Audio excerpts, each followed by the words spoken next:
Yesterday was Remembrance Sunday, today is Armistice Day, and I find myself, for no connected reason whatsoever, in Grangemouth, a town in Scotland, and there's a replica of a Spitfire here.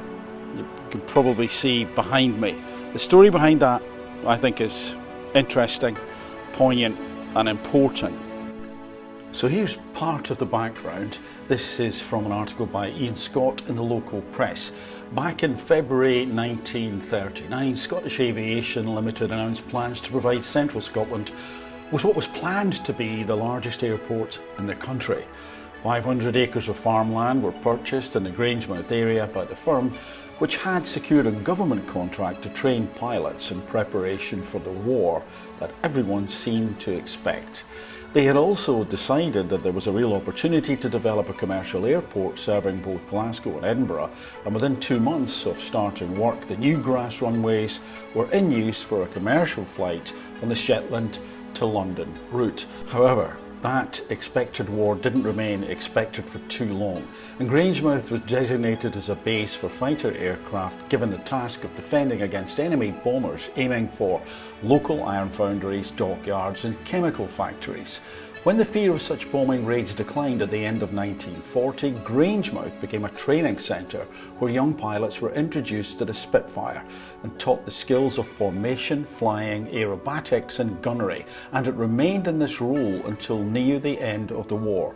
Over 60 young men from Britain and all parts of the Commonwealth, as well as Poland, Holland and Czechoslovakia, died while learning the daring manoeuvres demanded in those incredible times. In all, nearly 80 air and ground crew lost their lives while serving at Grangemouth. After the war ended, the runways didn't survive for too long. By the 1960s, the runways and other parts of the airport were being ripped up and gradually filled with streets, houses, warehouses and factories. The hangars survive, but that's about all. But the service and sacrifice of those who came here has never been forgotten by 1333 Spitfire Squadron. The boys and girls, under the inspirational leadership of Squadron leader Tom McMorrow, pushed on with their ambitious plans, and the fantastic memorial Spitfire is the result. It stands today as a reminder to the present generation and those still to come that the land surrounding the memorial once thronged with young men and women and hummed with the sound of propellers turning and engines roaring as they prepared to defend the liberty which we all take for granted today. And this is from a plaque next to the replica Spitfire. The memorial Spitfire on display here is a replica of Mark I X4859, the 1356th Spitfire built at the Vickers Supermarine factory in Eastleigh. It was part of an RAF order for 500 Spitfire Mark I's dated the 9th of June 1940.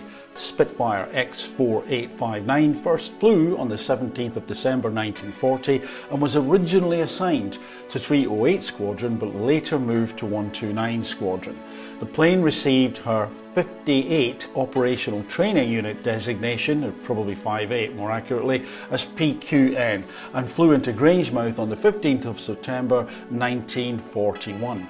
Unfortunately, just over 2 months later, X4859 crashed over Avondale Estate, Pullman, killing Sergeant Eugeniusz Lukomski. And when things become personalised like that, I believe that we can begin more readily, more easily to comprehend and feel exactly what the effort was at that time. And if you look at the flags that are visible on the display next to this replica Spitfire, you can see many countries, and indeed there were people who were being trained in Grangemouth at that point in time from all parts of the world. It's quite astounding how people came together, and also to further personalise the heroic nature of what was done back then, which isn't that long ago, by the way. I'd also like to draw your attention to this article, which focuses specifically on Battle of Britain pilots. One pilot featured is squadron leader Brian Sandy Lane, DFC. It says, still only 23 years old, Lane was an exceptional pilot and a natural leader, and following the death in action of the previous CO, squadron leader Philip Pinkham, on the 5th of September, Lane was given command of the squadron. By this time he had destroyed at least 6 German aircraft, with several more probables. In June 1941 he was posted away on staff duties in the UK and Middle East. He returned to operations on the 7th of December 1942 with command of No. 167 Squadron at Ludham in Norfolk. A week later he was shot down and killed in combat with Focke-Wulf FW-190s during an offensive patrol over Holland.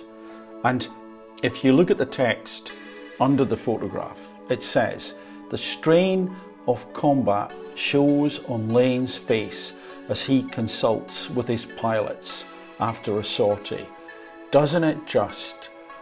So young, so extremely young, like so many, and his life just gone. Didn't get to live most of it. How much do we genuinely owe these people? And how much do we owe ourselves to behave in a way that honours them?